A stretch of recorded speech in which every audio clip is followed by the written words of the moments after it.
Mm. Okay, welcome back to Dragon Ball Anime Review Part 8. This is reviewing in the Dragon Ball series. This is the darkest saga of the whole series. This is King Piccolo, and yes, the guy makes his debut in the very first episode. And who voices him? Why? It's Christopher Sabat. It's one of his regular. It's technically one of his regular characters because you're probably thinking, wait, is this the same character who becomes a good guy in DBZ? No, this is his evil father. And here's the thing about King Piccolo. He is, to date, the tallest villain in the entire franchise. At the time, before Frieza showed up, he was the most strongest, he's probably the most deadliest villain of the entire franchise at this point, prior to debut of Frieza. Mm-hmm. Yeah, from the look of him, he looks like he stands about 8 feet tall. He's pretty thin, though when you first see him, he's actually looks like an old man. He's got like a deformed thing in the back of his head, but when he's younger, he looks like pretty much like Piccolo normally does. But I'll get to that soon. Like the backstory for now, how they revealed Piccolo is quite interesting. Okay, after basically now, the first episode of this very arc picks up exactly where the last episode, the previous arc, left off, with Krillin being dead. And after Goku running off looking for the guy who actually killed him, aka this is Tambourine who killed him. Yeah, that's the thing with Piccolo and his minions. They're all named after musical instruments. You have Piccolo himself. His subordinate is known as Piano. Yes, that's seriously his name. We also have Tambourine, Cymbal, and Drum. I am not kidding about that. That's seriously these people's names. That's Toriyama for you. Comes with the most strangest ideas for names. Look at, let's say, Goku say named Kakarot. It comes from carrots, for crying out loud. Pilaf is simply rice. Yeah, that's the thing with Toriyama. He takes basically the names of his characters are basically based upon puns or real life stuff. If you wonder what an actual Piccolo is, it's this small little instrument about this big, and it's kind of like a mini. It's basically kind of like a flute, but it's like quarter of the length of a flute. That's what Piccolo is. A piano, a lot of people know what pianos are. A drum is, what do you think of a drum? A cymbal, I'm not sure what this, I don't remember this one it was. But a tambourine, it's just like a little mini you just tap on with a little shimmick. That is tambourine. Yeah. So Goku's after Tambourine, who, by the way, he's actually still exhausted after his fight with Tien, and he loses. Though he has a rematch later. As everybody else, they see what caused this. The mark of the demon. What is this? This is the crest for King Piccolo. And they explain, and King and Master Roshi basically explains his history of how he basically unleashed a reign of terror on the planet decades prior to events of the series. Well, in this on Earth, mind you. Yeah, and it took a group of martial arts to take him down. But here's the thing: he got sealed by Roshi's master in the evil containment spell. Yes, this is the evil containment. This is actually the arc that has this particular ability's debut. In case you're wondering, does it return after this arc? Yes, it actually returns in. I kid you not, the arc that is returns actually in Super, believe it or not. Yeah, it returns in the Goku Black arc of all things. Yeah, as far as I know, this particular thing doesn't even show up in DBZ. Yeah, this move is completely forgotten about. Yeah, it's never mentioned again. Yeah, so basically this arc had a debut of that. And one major character in this particular arc who does become a significant part, mostly he's there as a supporting character, but not one of the primary players of the series. What character is that? Yajirobe! Yep, Yajirobe makes his debut here, and we first see him, he has a Dragon Ball around his neck, which he got it after basically finding it 3 years prior. Excuse me. Because there was a time skip in the series, and Goku is apparently 15 now. Yeah, he's like 15. Mm-hmm. Yeah, because at the time of the previous martial arts tournament, he was 12, Now he's 15 years old, but by the time the next one, he's actually 18. Yep. So, goes to find Tamarine, loses, and then he gets really hungry. Then he basically finds a fish being cooked. He gets so hungry, he decides to eat it. That's when Yajirobe shows up, fights him briefly, and then Goku says follow him because he needs that ball, and it's like, okay, let's just have him just follow him around until a monster shows up. Yeah, that's Symbol's job. Look for the Dragon Balls. Yeah, Pilaf is actually in this arc, and here's kind of the thing. This arc is technically the last time he appears in the Dragon Ball, the main series. He does occasionally, from what I can look up, he does occasionally appear in DBZ. He becomes more of a minor recurring character in Dragon Ball Super, but mostly this is the last major significant contribution to the series was King Piccolo. Yeah, what he did here is that he found King Piccolo and he released him. Yep, he released him. Now, Tamarine also not only stole a Dragon Ball from Krillin, he also stole a list of the martial artists. And he goes after King Choppa, pretty much how I remember it, in his school, and kills all his students. Kills Bacterium. In a slightly different place than I remember him killing before, because I kind of remember him killing him in a garbage dump, not in the middle of an alley. I thought that was different. Yeah, I must have misremembered it, how he killed Bacterium. He also killed the Wolfman, Man-Wolf. He killed him off screen and basically stabbed with a pole. He killed Gregorian, who was terrorized village, which I'm like, he's a martial artist. Why would he terrorize village for? I have no idea. He also killed another guy. Oh, bear. A village full of talking animals. Yeah. And then of course he created Symbol. Symbol, how he creates these creatures is that he grows them from freaking eggs. He just shoots out of his freaking throat. Got Ghost with throat and shoots out of his mouth like he's throwing up. Yeah, in case you're wondering how many times this is done in this particular series, he actually did it. King Piccolo did it 3 times. First to birth Symbol, and then Drum, and then the Piccolo people know, but he doesn't show up until Piccolo Jr. Saga. Yep. And oh yeah, most of this arc, Launch is actually in the bad Launch form. Up until the very end where he turns back to the good Launch. Oh, and Yamcha is basically, he does pretty much jack freaking squat the whole arc except for like one episode. Why? Because his leg is still broken from TN from the previous arc. Good continuity there. And Roshi's like, okay, we had to use the evil take. He doesn't mention he used the evil K-Wave. Basically, he used built to steal the Dragon Balls and have the Eternal Dragon kill King Piccolo.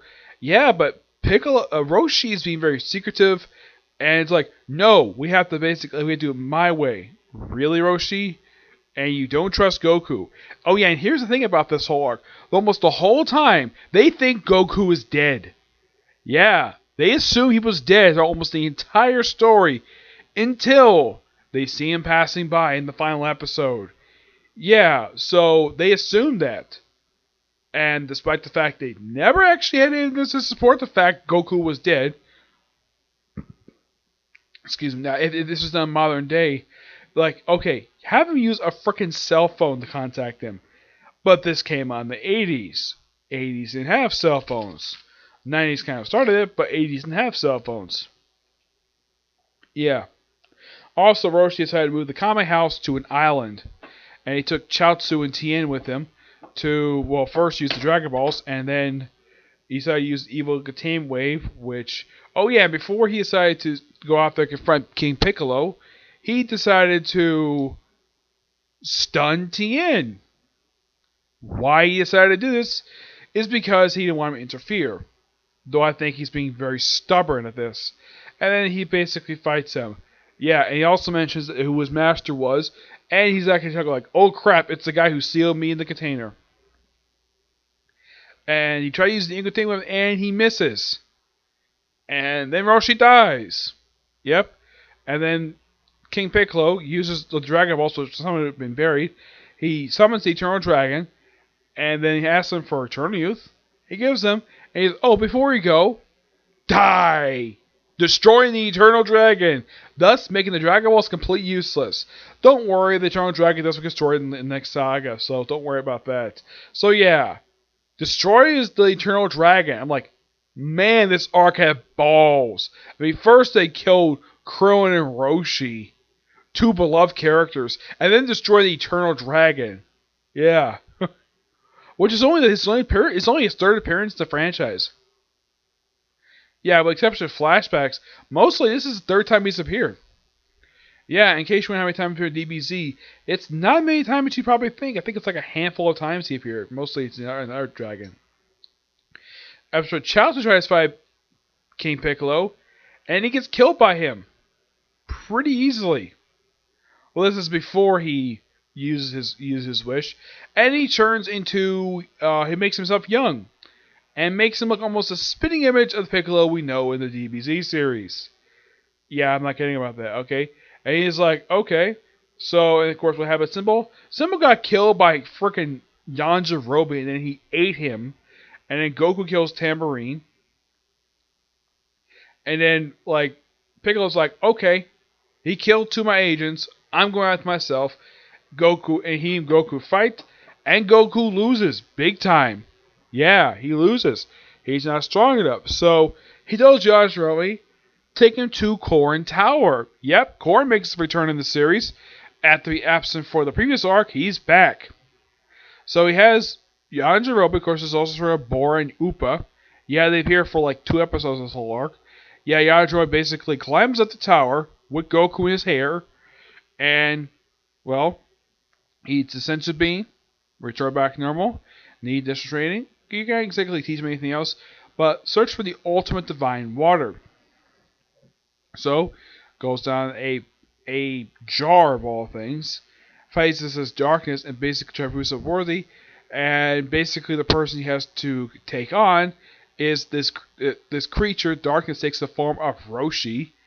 In his, from his look, from the world march, from what I can tell, it's the outfit he wore at the start of the World Tournament Saga.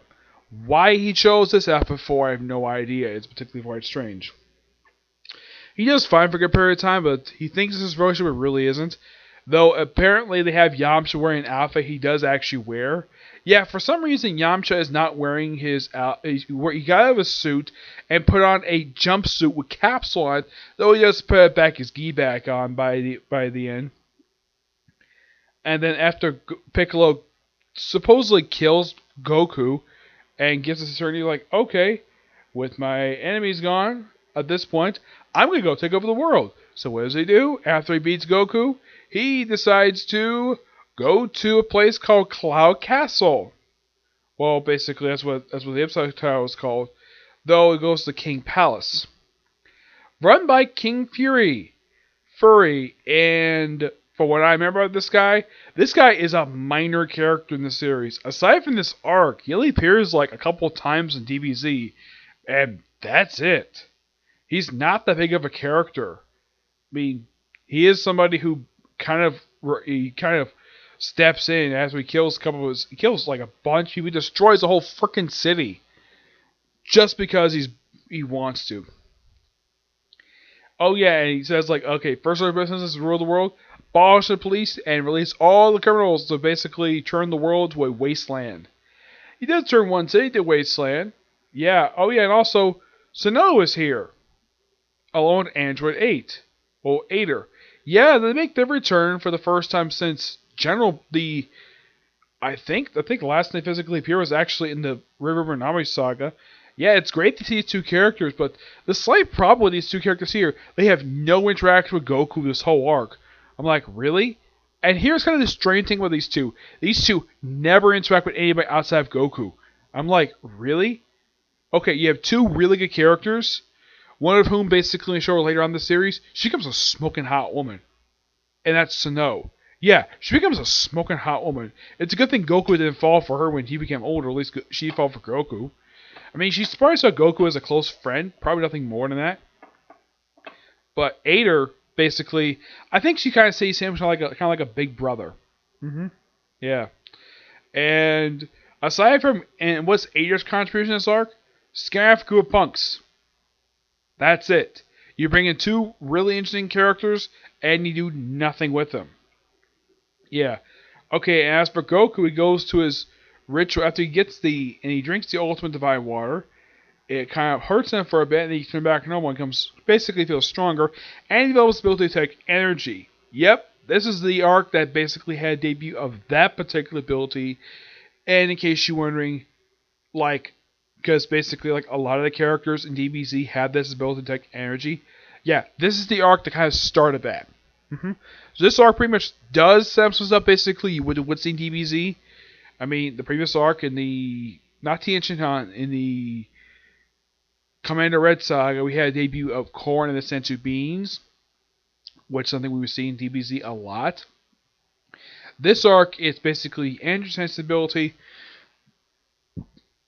excuse me, and of course Jan Jirobe. Also, King Piccolo is also the third character in the series who does not have wings, who actually can fly. Yes, King Piccolo can fly, which makes him the third character at this point who actually can fly.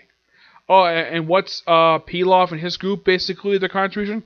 Aside from freeing Piccolo and pointing out what the Dragon Balls are, these three do not much of anything. They get a good amount of screen time, which at least appreciate the anime doing that. But yeah, they don't do very much in this arc. And then after they try to renegotiate, after Piccolo gets his wish, he sort of dumps them. Yeah, and that's the last see of them until they pop up in DBZ as a basically occasional appearances, which they don't do very much until Super. Yeah, that's the thing about the Pilaf group. This is the last significant thing that they did for the series until Super, because yeah, they didn't do very much. I mean, I love these characters. It's just I wish they did a little bit more. Of course, they have this mysterious wish to do off screen with the Dragon Balls, which make all three of them like really young, make them like freaking children. Of course, Maya, of course, becomes love interest for Trunks in Super, where he develops a crush on her, and then when he meets, well, the future version of her, it's kind of implied that future Mai and future Trunks are actually a couple, despite the fact that they openly deny it. Yeah, and then I remember when Bulma basically, when she last saw him off, says, "Next time I see you, better bring me some grandkids." And they don't. They show up in the Super Dragon Ball Hero stuff. Yeah.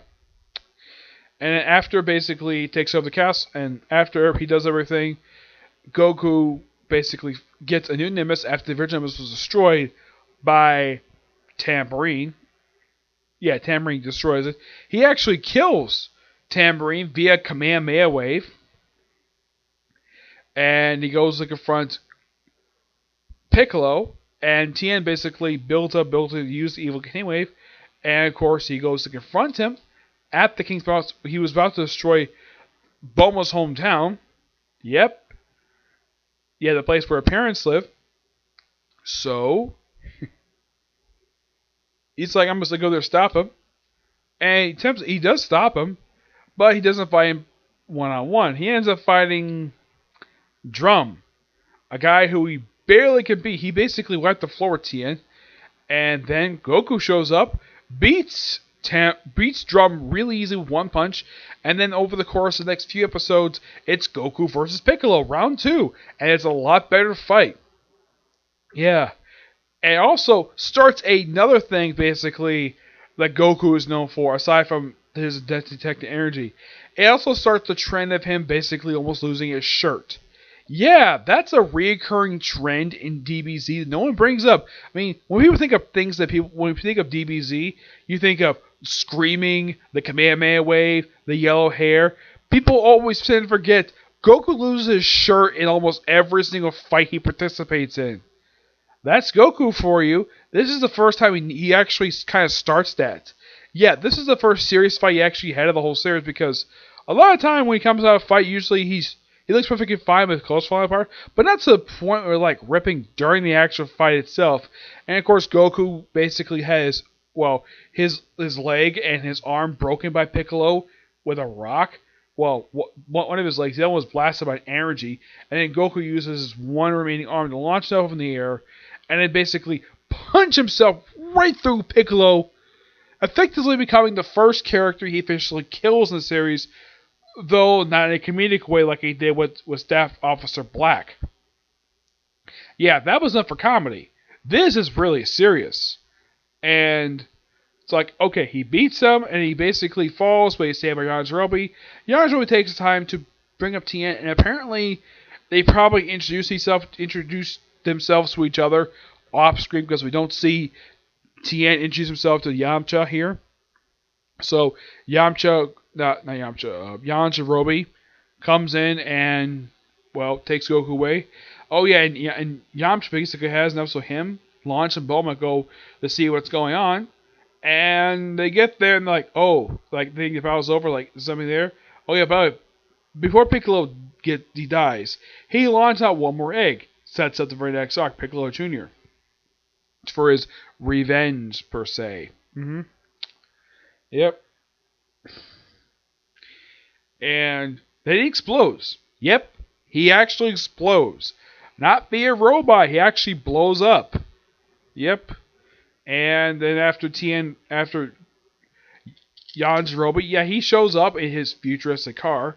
He just shows up in the pretty much in like the second last episode, just to pick up Goku, take him back to Korn,